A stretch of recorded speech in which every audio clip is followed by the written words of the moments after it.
Hello everyone, আসসালামু আলাইকুম। Welcome to Naymi cooking house. আজকে আমি আপনাদের সাথে শেয়ার করব মুরগির মাংস রান্নার রেসিপি। আজকে আমি আপনাদেরকে খুবই কম সময়ের মধ্যে এবং খুব সহজভাবে মুরগির মাংস রান্না করে দেখাবো। আশা করি আমার আজকের এই রেসিপিটি আপনাদের অনেক বেশি ভালো লাগবে। তাহলে আর দেরি করব না, চলুন দেখা যাক আজকের রেসিপিটি। এখানে আমি নিয়েছি ব্রয়লার মুরগির মাংস। এখানে প্রায় 2 কেজি পরিমাণে মুরগির মাংস আছে। মাংসগুলো আমি ভালোভাবে কেটে পরিষ্কার পানি দিয়ে ধুয়ে নিয়েছি। এখন রান্না করার জন্য চুলায় একটি কড়াই বসিয়ে দিয়েছি। এরপরে এর মধ্যে পরিমাণ মতো সয়াবিন তেল দিয়ে দেব। তেল গরম হয়ে গেলে এর মধ্যে দিয়ে দেব পেঁয়াজ কুচি, কয়েকটি সাদা এলাচ ও 2 টুকরো দারচিনি।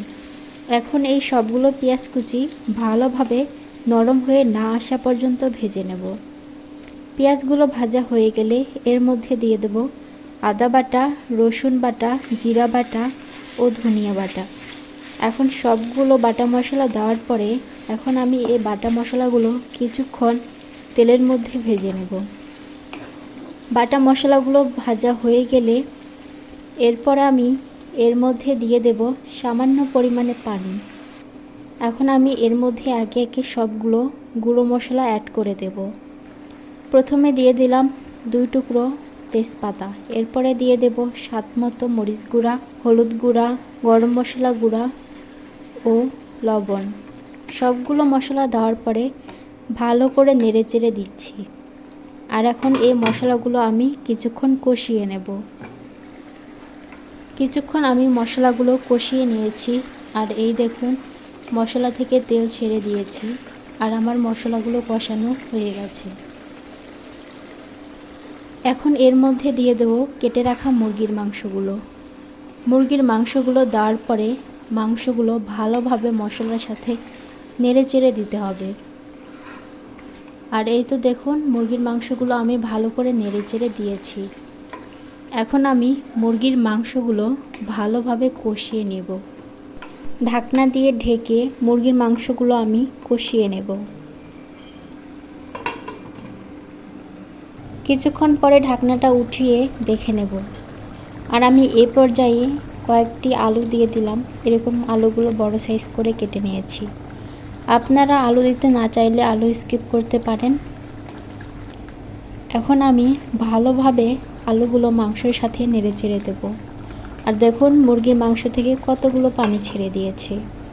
এখন আমি এই পানি দিয়েই মাংসগুলো ভালোভাবে কষিয়ে নেব। আর কিছুক্ষণ পর পর ঢাকনাটা সরিয়ে নেড়েচেড়ে দিতে হবে, যাতে মুরগির মাংসগুলো তলায় লেগে যেতে না পারে, নয়তো মুরগির মাংসগুলো পুড়ে যাবে।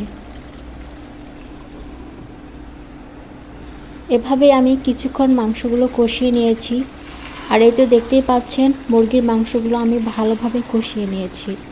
মুরগির মাংস থেকে যেটুকু পরিমাণে পানি ছেড়ে দিয়েছিল সে পানি দিয়ে মুরগির মাংসগুলো ভালোভাবে কষিয়ে নিয়েছি। এখন আমি এর মধ্যে দিয়ে দেব ঝোলের জন্য পানি। আমি খুবই অল্প পরিমাণে পানি দিচ্ছি, কারণ মুরগির মাংসগুলো প্রায় 90% মতো সেদ্ধ হয়ে গেছে। পানি দেওয়ার পরে একটু নেড়েচেড়ে দেব। নেড়েচেড়ে দেওয়ার পরে আবারও কিছুক্ষণ আমি রান্না করে নেব।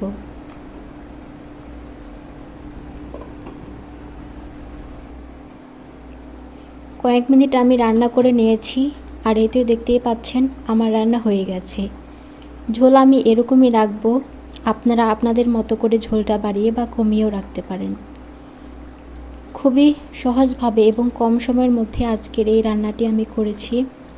আশা করি আমার আজকের এই রেসিপিটি আপনাদের অনেক বেশি ভালো লেগেছে।